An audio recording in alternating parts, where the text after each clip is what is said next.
उपमुख्यमंत्री सुनेत्रा पवार या सातारा दौऱ्यावर यशवंतराव चव्हाणांच्या स्मृतीस्थळाला त्या भेट देणार आहेत। प्रीती संगमावर यशवंतरावांच्या स्मृतीस्थळाचं दर्शन घेणार आहेत। अजित पवारांचे अंगरक्षक विदीप जाधव यांच्या कुटुंबियांचीही सांत्वनपर भेट घेणार आहे। तर बारामतीमध्ये जो विमान अपघात झाला होता, या विमान अपघातावेळी अजित पवारांचे अंगरक्षक विदीप जाधवही होते आणि त्यांचाही या अपघातात मृत्यू झाला। त्यानंतर अंगरक्षक विदीप जाधव यांच्या कुटुंबियांची सांत्वनपर भेट उपमुख्यमंत्री सुनेत्रा पवार घेणार आहेत। या संदर्भात अधिक माहिती घेऊयात आमचे प्रतिनिधी नवनाथ बोरकर यांच्याकडून। नवनाथ, आज उपमुख्यमंत्री सुनेत्रा पवार सातारा दौऱ्यावर, काय अधिक माहिती?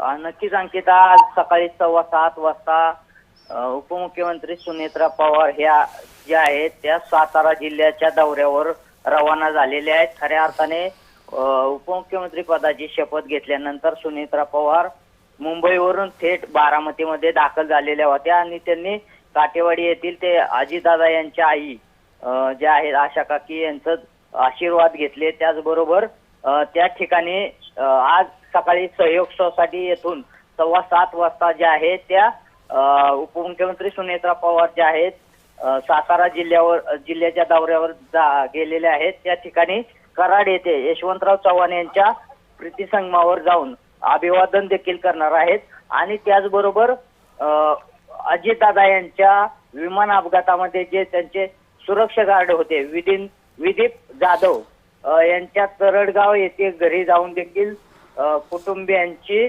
भेट घेणार आहेत आणि त्यानंतर उपमुख्यमंत्री सुनेत्रा पवार जे आहेत ते बारामतीच्या दिशेने रवाना होणार आहेत। अंकिता, निश्चित धन्यवाद नवनाथ, आपण दिलेल्या सविस्तर माहितीसाठी।